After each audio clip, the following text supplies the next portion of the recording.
નમસ્કાર, આપ જોઈ રહ્યા છો લખતર ન્યૂઝ અપડેટ ચેનલ। તમામ સમાચાર અને અપડેટ મેળવવા માટે ચેનલને સબસ્ક્રાઇબ કરો અને બેલ આઇકન પર ક્લિક કરો જેથી તમામ સમાચાર અને અપડેટ તમને મળી રહે।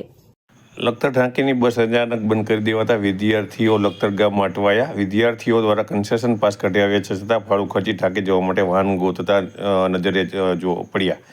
લખતર તાલુકા મથકમાં કોલેજ, હાઈસ્કૂલ, આઈટીઆઈ સહિત માતા સરસ્વતીના અનેક ધામ આવેલા છે। ત્યાં લખતર તાલુકાના લીલાપુર, ટાંકી, કારલા સહિત અનેક ગામડાઓમાંથી વિદ્યાર્થીઓ લખતર અભ્યાસ કરવા માટે આવે છે। તેઓ પોતાના ગામથી લખતર અપડાઉન કરવા માટે થઈ ગુજરાત રાજ્ય વાહન વ્યવહાર નિગમની બસનો ઉપયોગ કરે છે અને તેમના દ્વારા વિદ્યાર્થી અને વિદ્યાર્થીનીઓ એસટી બસનો કન્સેશન પાસ કરવામાં આવે છે। ત્યારે આજે આઈટીઆઈમાં અભ્યાસ કરતા વિદ્યાર્થીના જણાવ્યા મુજબ આજે સુરેન્દ્રનગર ટાંકી રૂટની બસ અચાનક બંધ કરી દેવાઈ હતી। આથી વિદ્યાર્થી દ્વારા જણાવ્યા મુજબ તેમને સુરનગર એસટી ડેપોમાં લેન્ડલાઇન ઉપર ટેલિફોનિક સંપર્ક કરતા વિદ્યાર્થીને એવો જવાબ આપવામાં આવ્યો હતો કે સુરનગર ટાંકીની બસ બંધ કરી દેવામાં આવી છે। તમારે સુરનગર ટાંકી બસ ફરી શરૂ કરાવવી હોય તો લેખિત અરજી કરી રજૂઆત કરો। આથી વિદ્યાર્થીઓએ કન્સેશન પાસ હોવા છતાં વાહન ગોતતા અને રજપાટ કરતા જોવા મળી ગયા હતા અને પોતાના ખર્ચે રૂપિયા ખર્ચી અને તેઓ પોતાના ઘરે જવાનો વારો આવ્યો હતો। ત્યારે હાલની અંદર શિયાળો ચાલી રહ્યો છે, સમી સાંજના ટાઈટ ઠંડી વરી જાય છે, તેના કારણે વિદ્યાર્થીઓ ભારે હાલાકીનો સામનો કરવો પડી રહ્યો છે। જેઓ ખુલ્લા વાહનમાં જો ઘરે જશે તો તેમને ઠંડી લાગશે। આ માટે જવાબદાર કોણ, તેમ કઈ સવાલ ઉઠાવ્યા। મારું નામ પનાળિયા પ્રકાશભાઈ રસિકભાઈ છે। અમે અહીંયા આઈટીઆઈમાં કોર્સ કરવા આવીએ છીએ। કાલે બસ ચાલુ હતી તે આજે અમને ડાયરેક્ટ કહી દીધું બસ સ્ટેન્ડ કે તમારી બસ નહીં આવે અને ડેપોમાં કોલ કર્યો તો એમ કહે છે કે તમે રિપોર્ટ કરી અને બસ સ્ટાર્ટ કરાવો। અમારે પાસ કઢાવેલો પણ ફેલ ગયો।